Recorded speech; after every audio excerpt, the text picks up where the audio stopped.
Good morning, everyone, and welcome to all of you who are here in this sanctuary, and a very special welcome to those of you who are joining us on YouTube. We're always glad to have friends as well as those who meet in community. So we thank you so much for being here.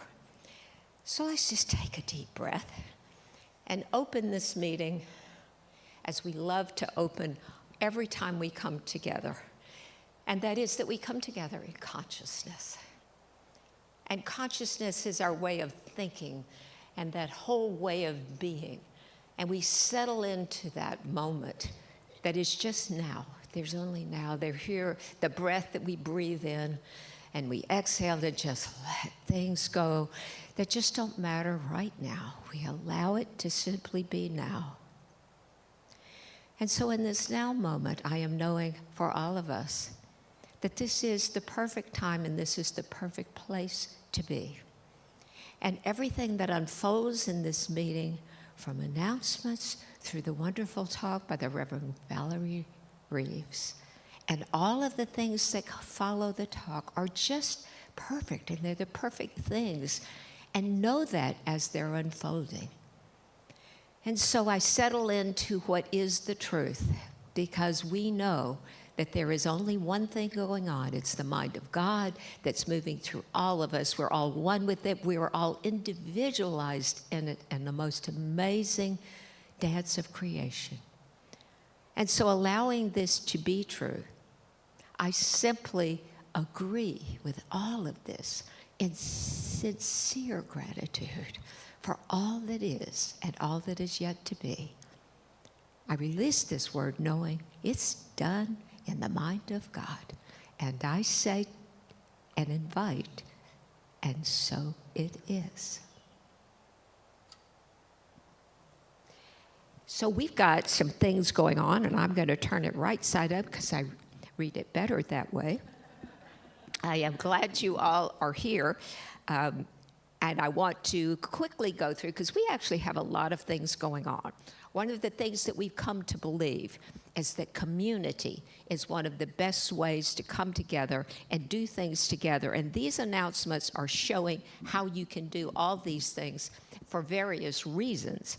So the first one, education, is Ernest Holmes, the Essential Ernest Holmes. It's a certificated Science of Mind class, which also means that it's going to be part of any larger intention that you have of growing your own educational background within Science of Mind. It begins on Thursday, June the 5th, so that is just a little over a week away. It's an 8-week class, and it counts toward practitioner training, as I said. There's a flyer on the activity table that will tell you a whole lot more. If you even think you're interested, check it out there. We also have a Heal My Grief retreat, which is going on here at this center. It's also happening over 2 days.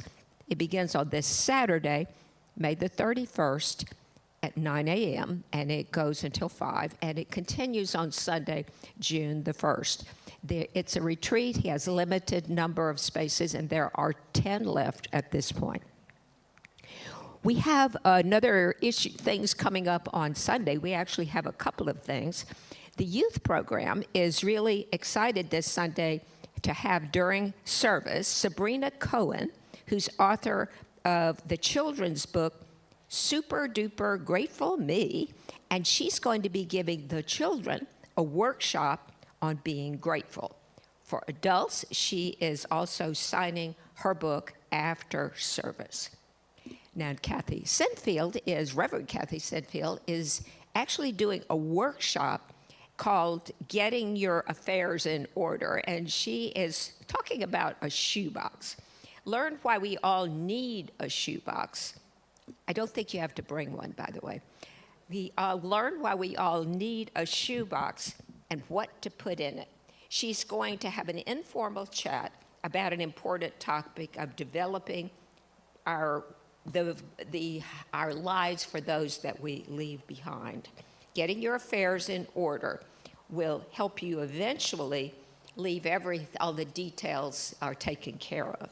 Organizing your shoebox is a lot easier than you might think, and she is going to share all of that. So that's June the 1st. That's this coming Sunday. We also have a grief support group that is beginning here at the center on June the 25th. June the 10th. That is a Tuesday.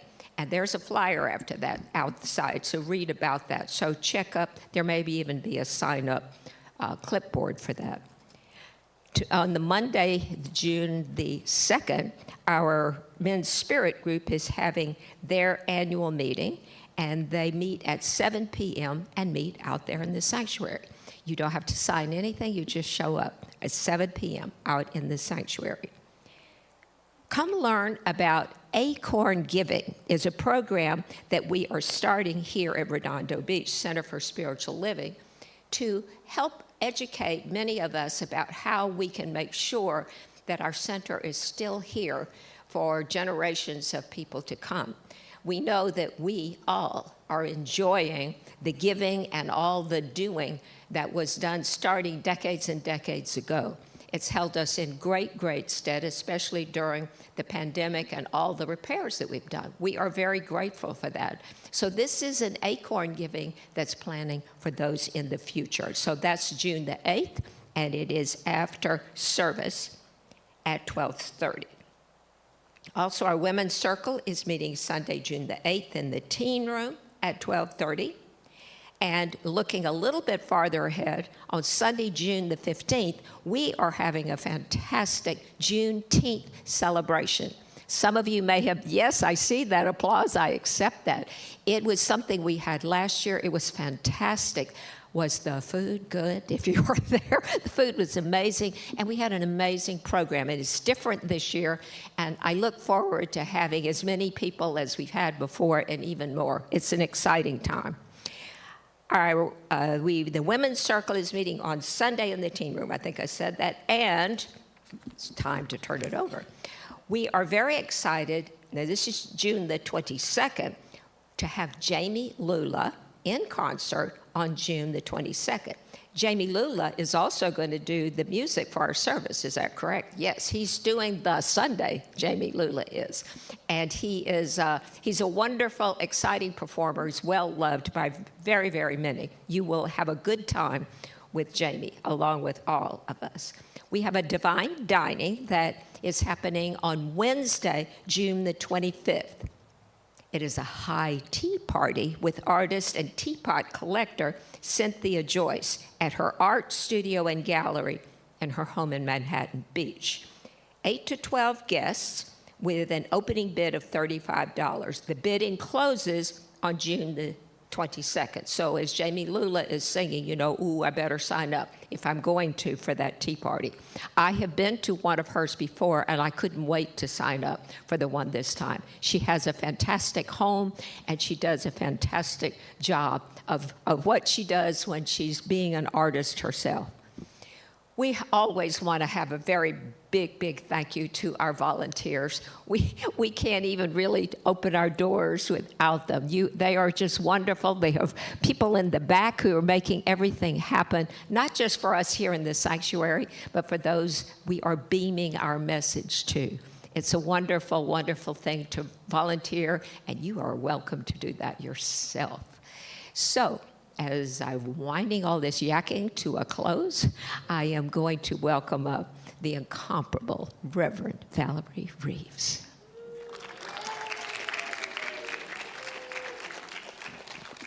I think Elise is going to sing a little song to intro me, yeah? Sing something. This is a song I wrote called Remembering Who You Are.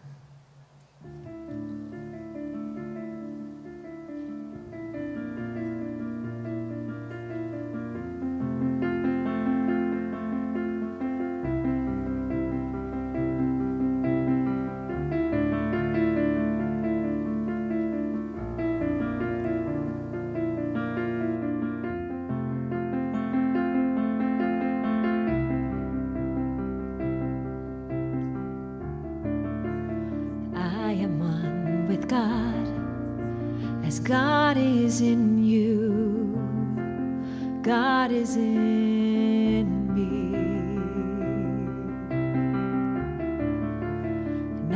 sacrifice, but a surrender to love, abiding in love. And now the calling is divine, to reveal and not deny that we're standing in presence. Remember who you are, made with the light of all the stars, and to shine with the essence of God. You and I were born deserving, worthy of a joy unending. Unlock your soul and set it free by remembering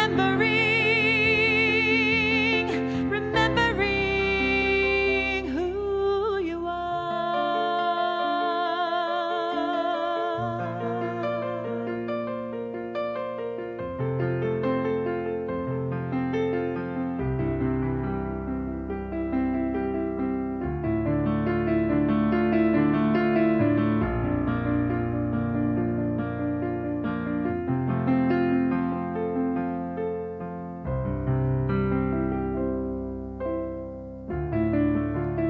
We are one with God, as God is in all.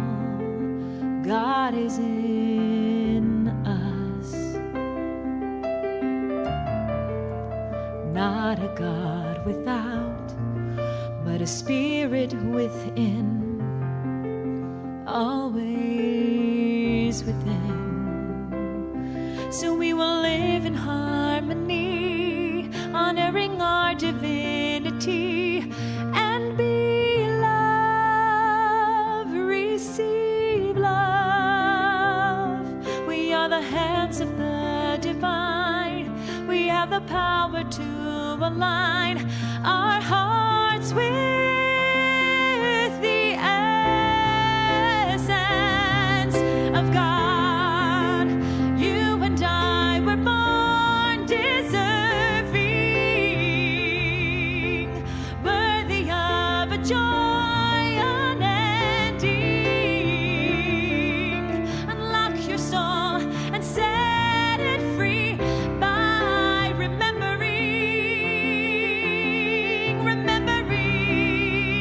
who you are. You and I were born within you. Every day's a chance to renew.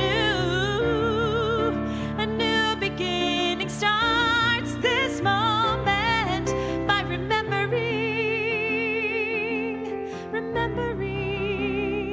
who you are.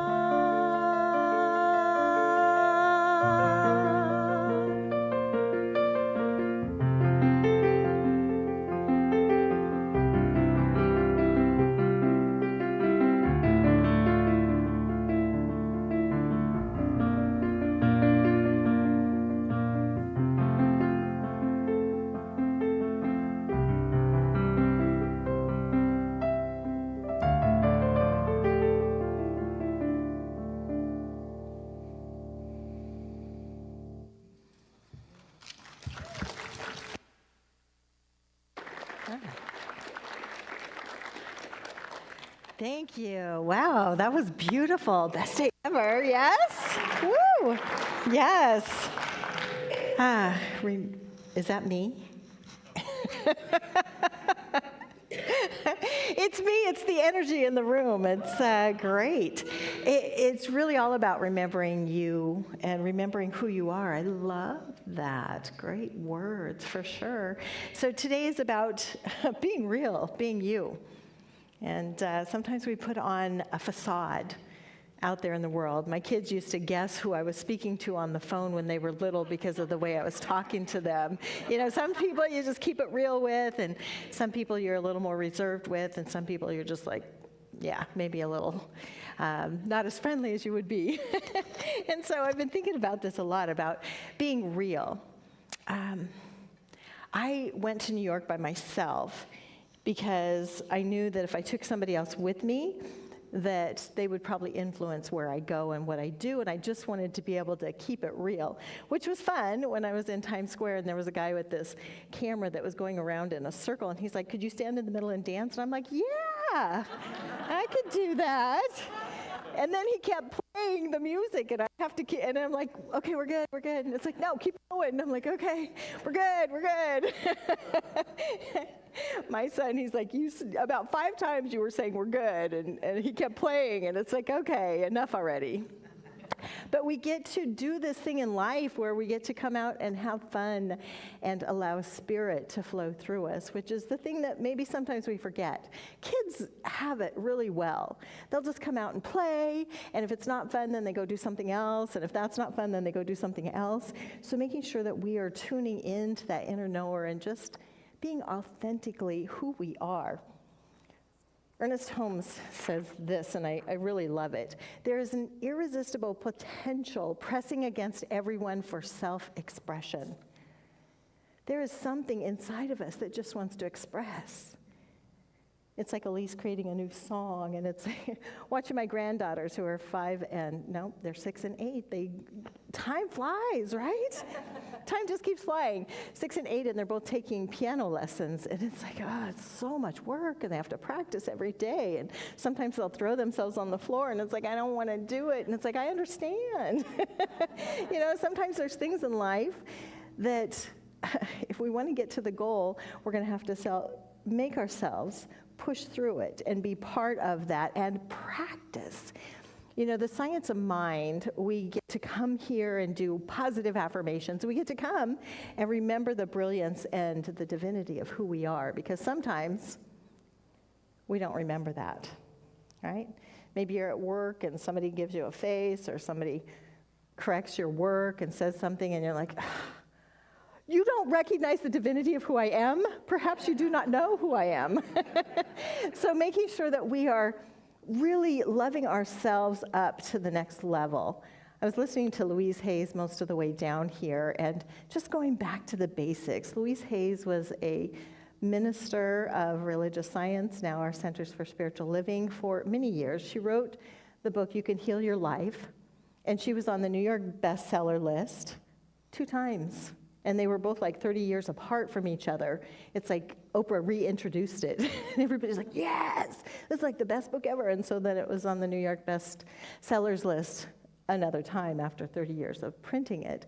So she's got some depth in there about just keeping it real and doing mirror work, where we look in the mirror and we make peace with the person in the mirror, regardless of what's going on in life. It's like making peace. And if we could all be at that space of making peace and love and gentle kindness with ourselves.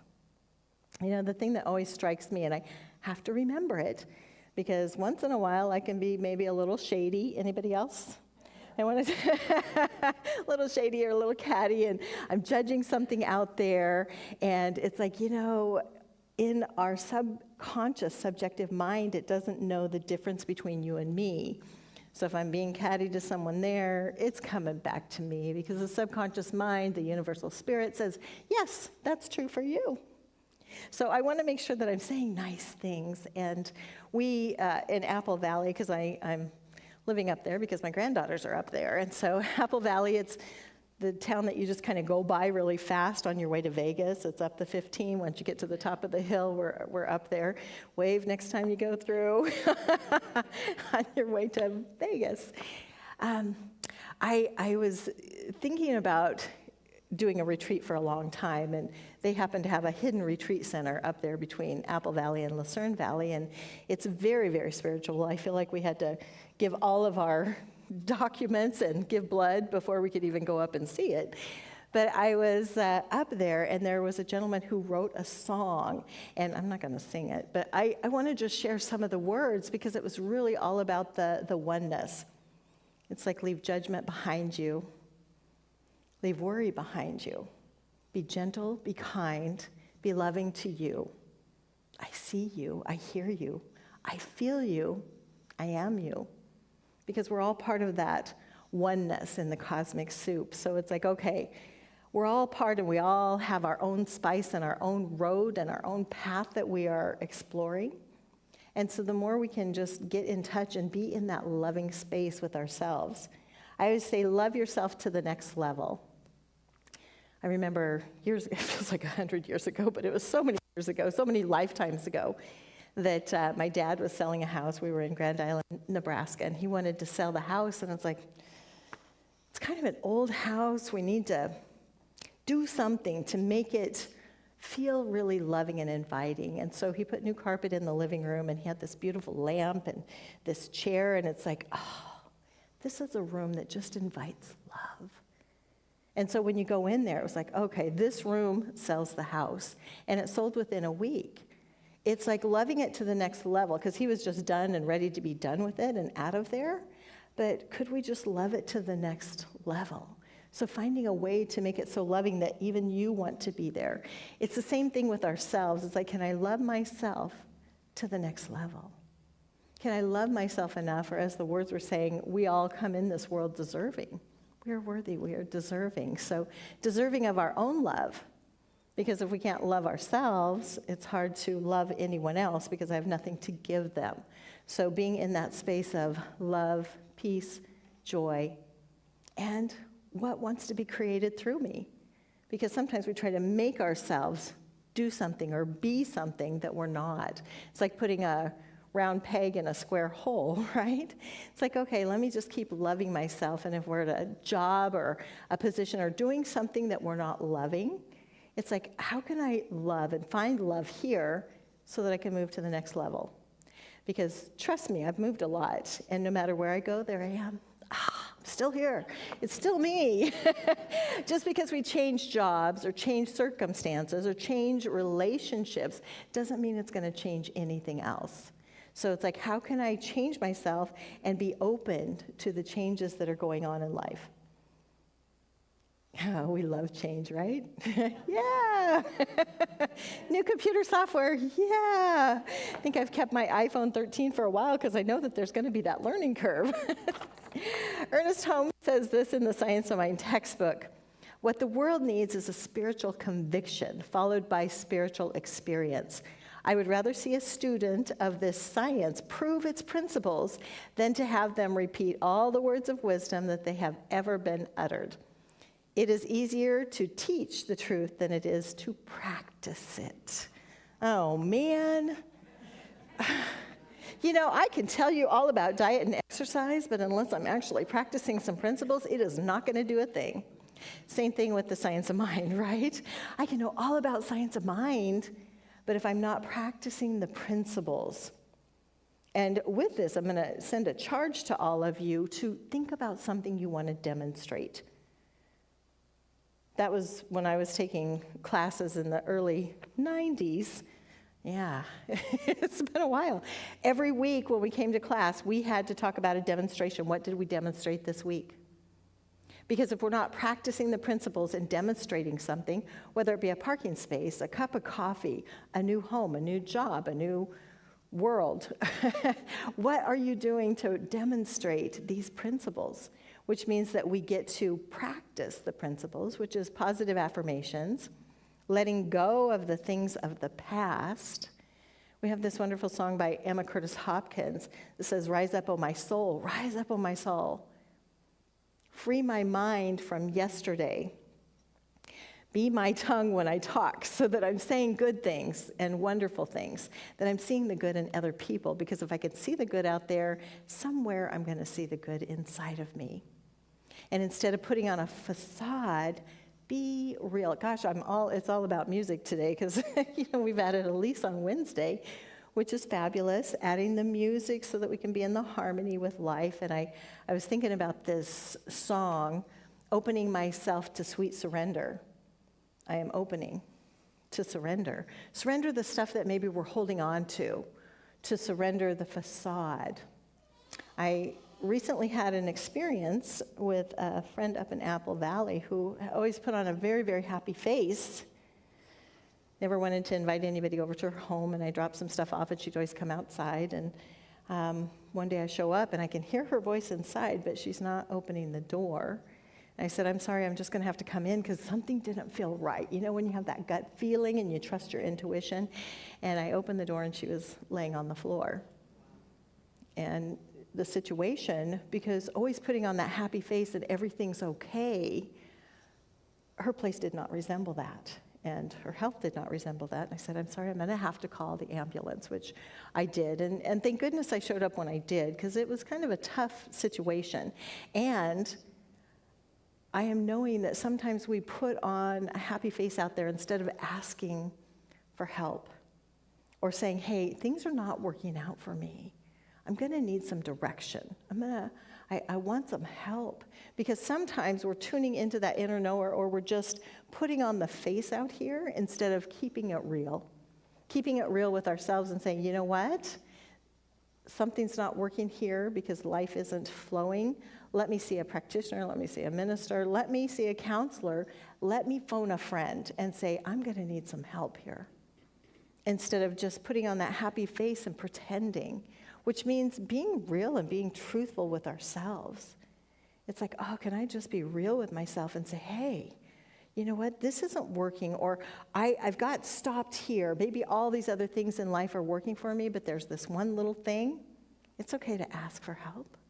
It's okay to be open to that sweet surrender, feeling like I have to be in control of everything, which to me is like our fifth step in treatment. Because we first recognize, and I don't know if any of you have been listening to Dr. Joe Dispenza, but I love it so much because he does this wonderful meditation where you really get out of your body and you become one with everything.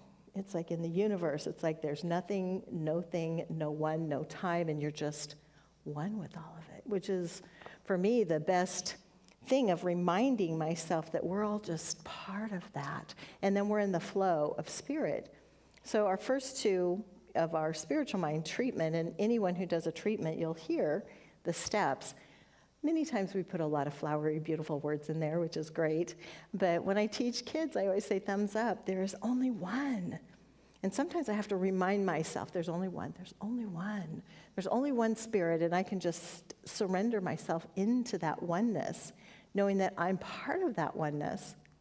And if we're thinking about like the universe, it's like, okay, I'm just one with the universe, one with the sky, one with the water, one with everything. I'm just part of that. And once I get into that oneness, then I can go to the third step, knowing I realize that all things are possible as long as I get my, as Emerson would say, my bloated nothingness out of the way and just be on that stream of life that says, you are deserving, you are worthy, you are enough, all is well. And Spirit is guiding and directing if we just get our ego thoughts out of the way and allow Spirit to guide and direct us. And then we go to the Thanksgiving. I give thanks that it's done. It's already done in the mind of Spirit. And maybe it's not done in the mind of me, but I'm going to know because it's done in Spirit that I can just release it into the universal action of law. That universal principle that is going to, it's the universal boomerang. I throw it out there and then it comes back. Here lies the challenge, is most of us don't just let it go. We keep pulling it back and trying to figure it out. It's like, oh, I got to figure out how to make it work. Where if we can just get into that flow and total trusting and just total knowing that all is well. I mean, there's so many little miracles that I feel like I have every single day, and things that are just a great reminder that Spirit is guiding and directing. I had lost the remote to my air conditioning, and I was like, oh, now I got to climb up on a ladder to turn things on, and yada, yada. And it's like, where's the remote? And I'm looking everywhere. And then I let it go. And it's like, okay, Spirit's going to bring it to me in an easy, soft, gentle way. I'm sure it's here somewhere. Nothing's lost. It's just misplaced. And I'm driving in my car, and it's in the middle console. I'm like, how did you do that, Spirit? Because there is no way from last summer to now that I would have that there. It's magic. So looking for the magic that's happening, or when you show up at Starbucks and, oh, sorry, our computers are down, we're going to have to just give you the coffee. I'm like, best day ever, thank you. And being in that trusting space that things are always working out for me, which is the best affirmation to say, is things are just always working out for me. And even when it looks like they're not, they're working out for you. for the highest and best. Because sometimes we run into roadblocks so that we can gather a few more tools for our tool belt so that we are ready for anything that comes our way. And just being in that space, I am ready for everything. And knowing how incredibly important it is for each and every one of us to be at that loving space of loving ourselves, because the more everyone can, because we're all in this wonderful cosmic soup together, the more everyone can love and appreciate and be at that worthy space, we transition everything. It takes me back to 100th Monkey. I know I've said this story before, but I just love it so much. Ken Keyes wrote the book, The 100th Monkey, and these scientists were studying monkeys on a remote island. Every day they'd roll out the sweet potatoes, the little monkeys would eat the sweet potatoes, and one day one of the sweet potatoes rolled into the water, and the little monkey recognized that if it's cleaned off in the water, it's better. I'm analyzing what he's thinking in his mind, or she's thinking in her mind. And so the little monkey showed the little monkey friends and the little monkey family, and all of a sudden all the monkeys were washing off their sweet potatoes, and it hit the critical mass. They say the 100th monkey, but the critical mass, and all of a sudden shift in the world, monkeys are washing off their sweet potatoes, right? Because there's that connection. And it's like we can feel things that are going on if we just got our ego self out of the way and just stayed in that flow of goodness and peace and love and harmony. We are making shifts. I'm trying to think of the singer's name, but his name is Carl Anthony. There we go. Carl Anthony wrote a little song called The 100th Monkey. Monkey see, monkey do, the 100th monkey could be you. And so the more we embody that peace, love, and harmony, we get that shift. Because think about it, if everybody loved themselves, if everybody would just keep it real, if everybody loved themselves to their core, we wouldn't have to fight over things. Because it's like, oh, it's all good, you have it. It's all good if I have it. It's just all good. And the more we get into that shift, the easier it is.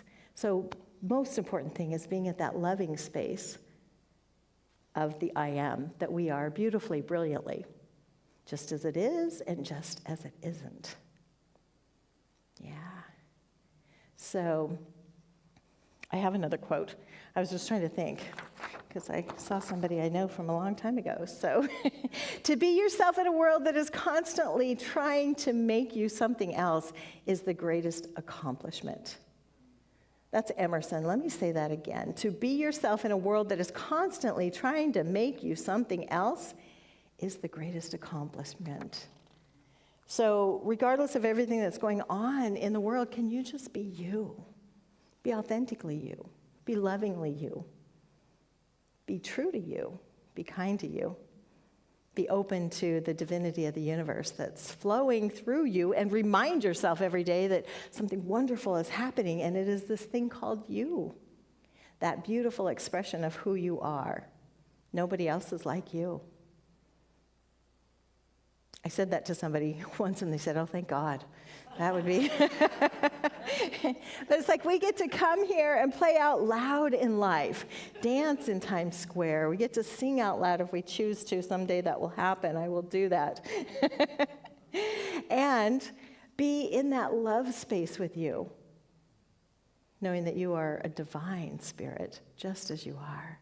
And tuning into that inner knower that's guiding and directing and says, here's something. Because I remember being with a team when I was in high school, and it's like, I just want us to express so much more. And nobody else was on that same track. So then, maybe you move or something else happens, and you get to be with a different group that wants to express more. Or you just march to the beat of your own drum. Where am I expressing? And what wants to come through me? Because we are here to come and play out loud, regardless of everything else out in the world. So let's take all of this beautiful energy and just go inside our heart of hearts for just a moment. As we just breathe in the fullness of life, letting go of those thoughts that do not serve us, being mindful of those thoughts that creep up, and we just let them go. Knowing in this oneness, this cosmic soup, that we are one with that. As I speak my word and claim for each and every person here that something wonderful is unfolding. It is this thing called life. It is this thing called self-expression, being real, being all that you are, knowing that you are already worthy and deserving of the best. That you just say yes, yes, yes to life, yes to the goodness, yes to the unfoldment, yes to the divine clarity and direction that Spirit is giving with ease and grace. And in gratitude, I release my word into the universal action of the law, knowing all is well. And so it is. And so it is. All right. And again, my charge to you is to see what you're demonstrating, put those thoughts out there, and see all the wonderful things that you're manifesting in life. Because if we're keeping track of it all the time, we'll be more aware that, oh, I'm manifesting a lot of magic and a lot of good stuff in my life. So now it is that time for giving and receiving, knowing that there are many ways to give. You can give online. There is a QR code. You can give by texting. You can also give live and in person, which is also great. So Ruth is going to stand up and do our collection as we say our giving affirmation together. Divine love consecrates my gift. It goes forth to heal, to bless, and to prosper. All those who give and all those who receive. I rejoice in the sharing of my good, and I release my gift with love. And so it is. And while she's doing that, we have the beautiful Elise singing some music. Thank you.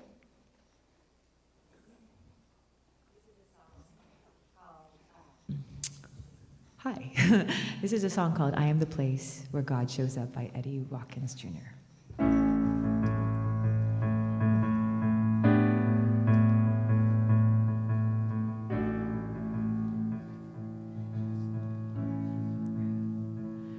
Am I strong enough to bear the burdens that sometimes come living this thing called life? Am I wise enough to make the right decisions when I'm standing at the fork in the road? Sometimes I wonder and ponder, only to realize I'm not alone and there's nothing I have to do on my own, 'cause I am the place where God lives, moves and breathes and has its being. I am the place where God shows up. I am the place where God lives, moves and breathes and has its being. I am the place where God shows up. Will I have enough to do the things I need to do to take care of myself? Will I have the health of mind and body to live a life of grace and wholeness? Sometimes I wonder and ponder, only to realize I'm not alone and there's nothing I have to do on my own, 'cause I am the place where God lives, moves and breathes and has its being. I am the place where God shows up. I am the place where God lives, moves and breathes and has its being. I am the place where God shows up. I am the place where God lives, moves and breathes and has its being. I am the place where God shows up.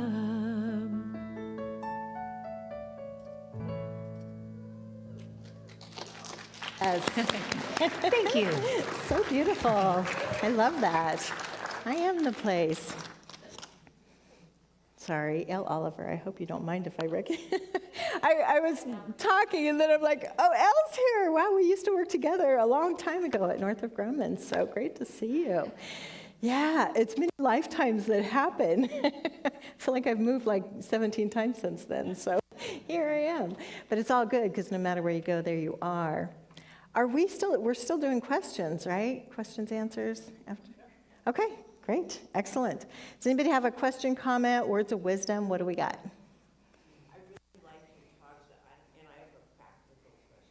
Okay, he's coming with a microphone because I know they want to capture it for the video. Okay. But it's amazing and powerful, so. Hi. Yes. I just wanted to say I really love your talks, but you. the practical question is, how long does it take you to drive from Apple Valley? and what do you like to listen to while you're driving back and forth? Yeah, thank you. There's so many things that I feel like it gets scattered. It really depends. It used to be, on a weekend I can get here in about an hour and 50 minutes. On a weekday, like today I left at 4:30, I got here a little after 9. It's a journey, and I know that that's my time to catch up on Audible because I have everything. I have been listening to Anita Manjari's Dying to Be Me, which last time I was here I bought the book because it's like, oh, it's so good. Also a lot of Louise Hay's. I'll be listening to stuff and then it's like, oh, I need music now, and then tap on the music, and making it just kind of a meditative journey all the way down so that I don't get crazy with the somebody who might cut you off or who isn't driving as eloquently as me. Not that I always am, however, I don't want to be calling names. I just want to know that everyone's in their divine lane and all is well and things are flowing. So, and even when it's not, it's going to flow. So, yeah, just being in that love space and enjoying the journey because it's what life is, the journey. Yes. Hi, I have I don't know if it's a question. Well, it's a question, but I'm struggling with being patient and being not angry. That certain people that make promises to you, I'm going to call you, I'm going to do this, and they don't do it. And how to not internalize that or personalize that. So I don't know if there's a prayer treatment, but Yeah. it just brings up a lot of yucky feelings, and then I kind of feel that way towards that person, even though I try to give them the benefit of the doubt, because I do what I say I'm going to do. Yeah, I understand that one. I think we used to do an equation, E plus T equals O. Every event is neutral. It's my thought about the event that gives the outcome. So if the event is, they said they're going to call, that's neutral. My thought is, oh, now they haven't called. Great. What does this mean? They don't like me. They don't care about me. They don't respect me. And then the outcome is going to be, I'm really angry. So if the event, again, they haven't called me, they said they were going to, my thought could be, oh, they must have got busy. So what would I do for myself that would bring me joy so that I don't get caught up in that? And then the outcome can be a lot better. So E plus T equals O. And I want to have a good outcome in everything, and I don't want to get caught up in other people's behavior because, people do what they're going to do. And if I find myself getting angry, the thing I do more than anything is write and rip. It's like write it out because I can put anything I want to on paper, rip it up, and let it go. Layers. I got layers. Trust me, when I got divorced, I had a lot of layers of writing for my ex-husband. It's like, And then releasing it and letting it go so it doesn't block my flow because I don't want to put any power out there to anyone else that's going to block my flow. And the first time I did this exercise, it was actually with Reverend Brian Anderson in Vista, California, and he said, I want you to write a letter to someone you're really angry at. That was easy. I was mad at my sister-in-law. So I'm just, oh, good, we get to do it. I'm writing it. I'm so into it. Oh, we had to write what they did, how it made us feel, excuse me, and if we were willing to forgive them. And then we could sign it love if we want to. So I'm writing it. Oh, I'm so angry at you. You did this, this, and this, and you don't honor your word, and blah, blah, blah, whatever. And get done with that whole letter. I'm feeling good. I'm feeling justified. And then he said, what is the first thing we teach in Science of Mind in our 5 steps? There is only one. There is only one. There is only one. So everywhere you reference that person, cross out their name and put in yours. Uh-oh. Yeah, dear Valerie, I'm so mad at you. And it's like, well, if we're creating our own reality, what in me is bringing that into my experience in life? What in me is bringing that? And how am I not loving and honoring and cherishing myself? Because if you look at it, you'll probably find that. And what I realized, because this is part of the brilliance of the journey coming down here, is I have a lot of think time. It's happening. A lot of think time. And I was thinking about a couple people that have moved out of my world, and I thought, those were the drama people. Yay! They have moved on their own accord, and I didn't have to push anybody out of my life. It's just I surround myself with loving, positive people that are uplifting. And if I run into a situation where somebody isn't, it's like, okay, universe, clean that up in me. Let me not get upset about it, because I don't want to give my power to someone else because of their actions. People are just going to do what they do. I just want to be fluid, go with the flow. If I got that attachment, anger, let me rip it up, let it go. Let me remember that there's only one and bring it back to myself. Let me go to the mirror and say, how am I supporting that? What's going on with me? Because I am worthy and deserving of loving, beautiful people that honor and respect me. And I don't want to take it personal if they're not. That's about them. It's not about me. It's never about you. Yeah. There's a great book. It's called It's Not About the Horse. Right? It's not about the horse. The book is brilliant. It's really great because horses are so intuitive. They can tell if you're scared or holding on to anger or anything, and they will, buck somebody off where they wouldn't normally. Or they will be rude to someone. Well, I don't want to say rude, but they can sense, and there's something inside of us that senses things, and then we mirror things. So it's like, universe, just clean that up in me, because it's about them. It's not about me. Yeah.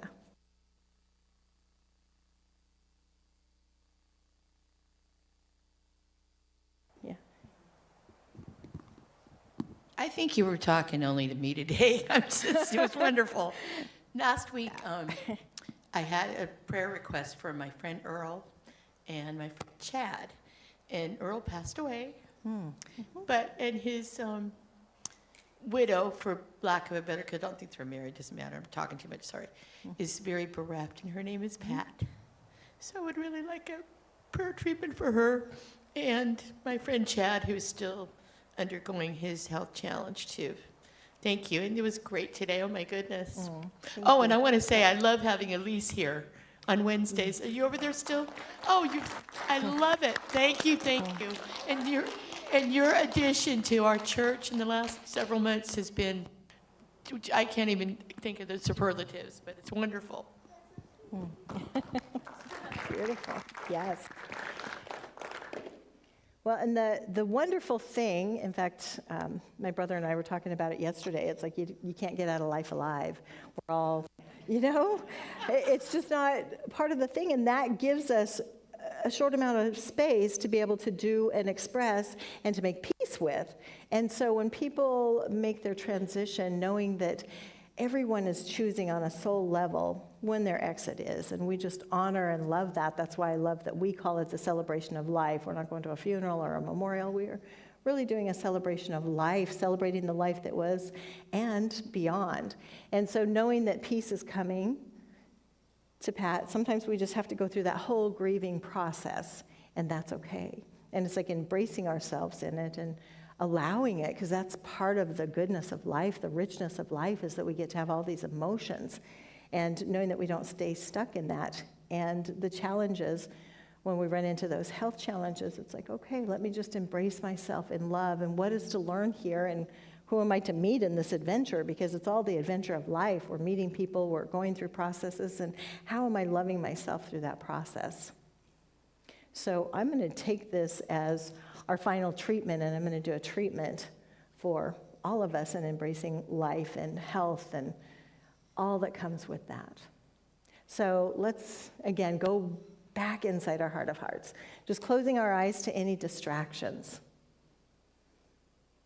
knowing that there is one life. That life is God's life. That life is my life now. Knowing that Spirit is guiding and directing, that in this wonderful, beautiful cosmic soup, this thing called life, we get to come and play out loud. We get to celebrate each other. We get to feel all of the emotions and embrace those emotions. Not staying stuck in any emotion, just allowing it to pass through. We get to observe ourselves in health and in things that are going to be revealing the health that we are. Knowing that any dis-ease or discomfort that we bring to our life, that we just let that go As we see clearly, as Ernest Holmes would say, it's a revealing of the true divinity of who we are. As I speak my word and claim for each and every person here that there is health, there is harmony, there is clarity, there is divine timing with everything. That things are always working out for us, and things are always working out for everyone in our experience as we just allow these beautiful little bubbles of life to go out there into the universe and express just as they are. As we love ourselves and we love the bubbles of life, to just be free in expressing the real you. Knowing that people are expressing the real them. That we honor that, we cherish that. Knowing that we are demonstrating goodness in our lives. As we go to that gratitude space, I am so grateful for this awareness, for this knowing, for this clarity, for the beautiful demonstrations that I have in life, and knowing that life is always working out for each and every one of us. Just as it is, just as it isn't, that we are just grateful. As we just say, yes, please, more goodness. As I release my word, knowing all is well. And so it is. So it is. All right. Now get out there and have the best day ever. Demonstrating. Thank you. Yes.